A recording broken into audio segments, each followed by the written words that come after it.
Use of ए। क्या बोलेंगे?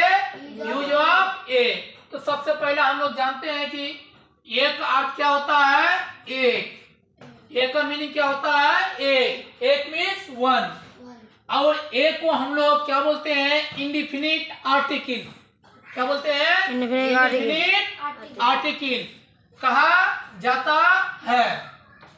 इसका प्रयोग किसी सिंगुलर काउंटेबल, सिंगुलर का मतलब एक वचन, एक वचन का मतलब जिससे एक होने का बोध हो, यानी उस दूसरा है काउंटेबल। काउंटेबल मतलब जिसे गिना जा सके, काउंट किया जा सके, गिनती किया जा सके। तो इसका प्रयोग किसी सिंगुलर काउंटेबल के पहले होता है।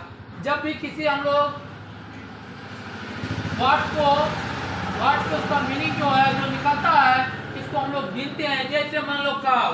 अब काव का मीनिंग क्या होता है? गाय। जैसे हम लोग गाय को गिन सकते हैं, तो गाय के पहले हम लोग एक का प्रयोग करेंगे। कहने का तात्पर्य हुआ क्या है? सिंगुलर तो है, गाय कहने का मतलब एक ही गाय, तो उसका मतलब क्या हो गया? यानी गाय को गिना जा सकता है, जिससे हम लोग काउंटेबल नाउन भी कह सकते हैं। काउंटेबल नाउन यानी गण्यवाचक संज्ञा, मतलब वैसे संज्ञा या वह संज्ञा जिसकी गिनती 1 2 3 4 डॉट डॉट के रूप में की जाती है। यानी 1 2 3 4 5 6 7 8 इस प्रकार से नहीं इसको गिना जा सकता है। उसी को हम लोग क्या बोलते हैं? काउंटेबल नाउन कहते हैं। जैसे बॉय, यानी एक बॉय, दो बॉय, यानी 1 बॉय, 2 बॉय, 3 बॉय, ऐसे हम लोग बोल सकते हैं। गर्ल, उसी प्रकार डॉक्टर, ETC, मतलब आगे और हो सकता है। अब आ गया एक का प्रयोग ऐसे शब्दों के पहले होता है जिनकी पहली ध्वनि, यानी ध्वनि मतलब साउंड, साउंड का मतलब आवाज, साउंड का मतलब आवाज, और उसी को हम लोग बोलते हैं क्या? व्यंजन। लेकिन जो साउंड जो हो गया ना, उसका आवाज क्या होना चाहिए? व्यंजन होना चाहिए। व्यंजन कहने का मतलब कॉन्सोनेंट हो। जैसे मान लेते हैं यह एक पुस्तक है, यहाँ एक बोला नहीं कि यह एक पुस्तक है, लेकिन हम लोग जानते हैं कि पुस्तक को गिना जा सकता है, यानी वो क्या हो गया? Singular countable. क्या हो गया? सिंगुलर काउंटेबल, या उसी को काउंटेबल नाउन भी कहते हैं। या यहाँ पर क्लियर लिख सकते हैं इसी को, यह पुस्तक है, उसको क्लियर क्या लिख सकते हैं? यह एक पुस्तक है।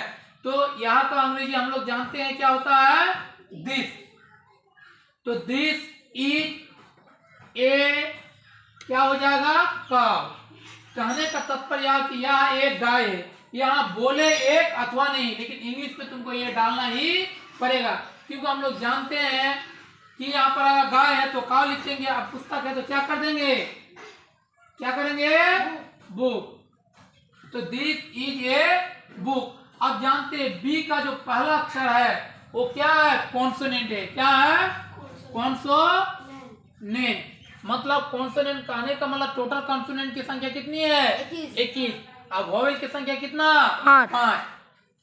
तो कॉन्सोनेंट है तो उसके पहले हम लोग ए का प्रयोग करेंगे। अगर उसी जगह पर कॉन्सोनेंट की जगह अगर वोवेल हो जाता, वोवेल्स कितने हैं? 5। क्या क्या? ए, ई, आई, ओ, यू। तो यहाँ पर ए की जगह क्या लगता? AN लगता। दूसरा, राम डॉक्टर है। राम अकेला है और डॉक्टर को हम लोग गिन सकते हैं, 1 डॉक्टर, 2 डॉक्टर, 3 डॉक्टर, 4 डॉक्टर। इसी प्रकार या उसी को हम क्लियर लिख सकते हैं कि राम एक डॉक्टर है, लेकिन उनका इंग्लिश एक ही होगा। क्या होगा? Ram is a doctor. चलो नोट करो।